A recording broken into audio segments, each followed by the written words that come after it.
I grew up on a small farm in Mouton Cove, Louisiana, and that's south of Abbeville, south of Lafayette, if you know anything about I-10. We knew nothing else besides work ethic and responsibility. And I'll never forget when my grandfather took me into Edie's restaurant in Lafayette.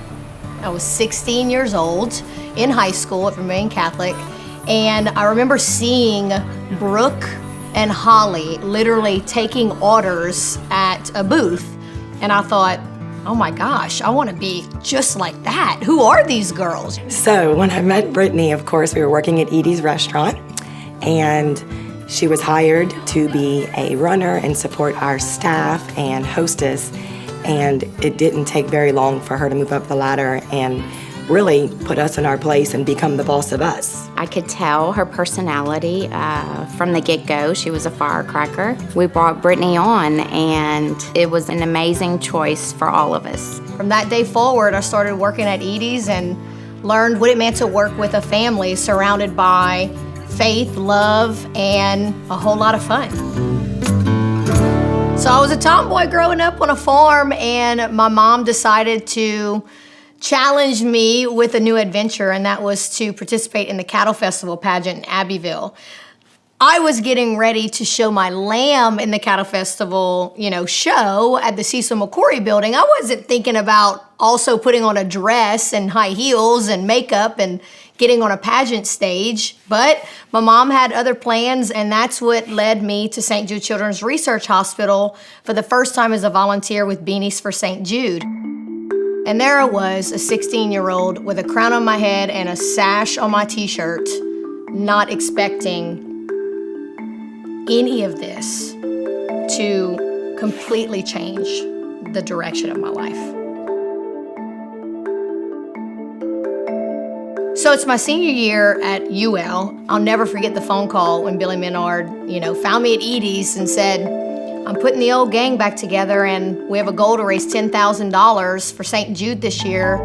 Will you help us? And I remember being like, I am in the middle of studying for the LSAT, working 2 jobs, but God just said, you need to do it. And I said, okay, I'm in. Before you know it, I'm sitting on the steps of the UL library. I'm writing out a budget to raise $10,000. When Brittany asked us to help her fundraise, we were sitting on the beach, a group of girls who ended up being the founders of Sky High. Brittany had already well planned, and I think she surprised herself by how quickly it grew and the participation that, she was expecting. And she looked at us and said, I need y'all's help. But I got to tell all of the girls that were on this trip, and Jill Prudhomme, who's one of our founding board members, literally stops and says, you gotta be kidding me. You're putting on a fundraiser for St. Jude? And I was like, yeah, St. Jude Children's Research Hospital. And she was like, my nephew, Bryce Norwood, who's 5 years old, is there right now fighting Wilms tumor. And I will never forget, it was like you could have heard a pin drop. Everybody got real quiet, and then it happened. It goes to show you that from the get-go, we were determined, we were motivated, and we were right there at her side. So this was like our first flyer. It was, look at this flyer, but I thought it was genius. The first clay shoot was honestly supposed to be a one-time thing. We were able to donate $50,000 to St. Jude Children's Research Hospital. On that trip, we were able to meet Bryce. Later on that day, his dad, Dean, told us that they didn't have a lot of time left. And he shared that his dream was to take Bryce and the whole family on a white-tailed deer hunt. We spent the next 5 days really giving this family a weekend that they could cherish for the rest of their lives, because soon after, unfortunately, Bryce earned his angel wings, and that's truly what changed the entire direction of Sky High, and that's such a huge part of the legacy. It's his legacy, and that's what launched Sky High for Kids formally. Pediatric cancer is something that no child should ever have to go through. Sky High is the organization that is there for them. Layla, you are so pretty. Brittany's enthusiasm for Sky High is contagious. I feel like we built this building, and all of our bricks represent volunteers, donors, sponsors, friends, and family that joined our organization. If I had to describe the last 14 years of Sky High in one word, it would be successful. The first thing that comes to mind is growth. This is all for one and one for all, and I think it is going to be a huge part of our legacy because Sky High is not just helping American citizens, we're helping everyone, and the sky reaches all across the globe. The Global Hope program of Texas Children's Hospital is dealing with the horrific statistics in sub-Saharan Africa that relate to children with cancer. We're actually training African pediatricians in how to take care of a child with cancer. A real stimulus and reason for the success is because of the partnership that we've developed with Sky High.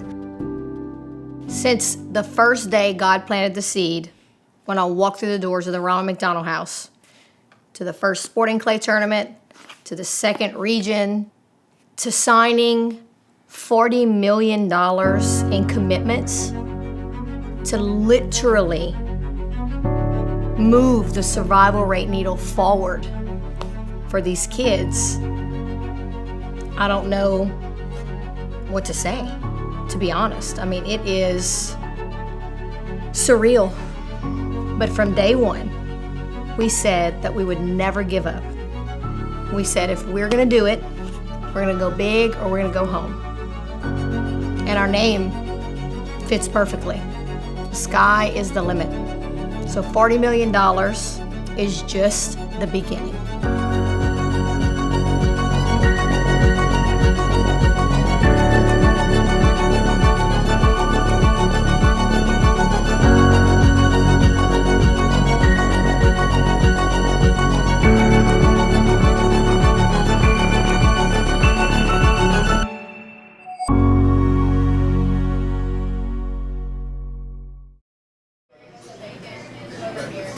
What did you think of Brittany when she first walked in?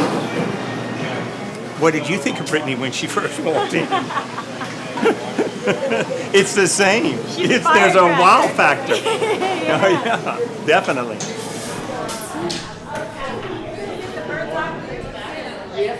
What was the first name?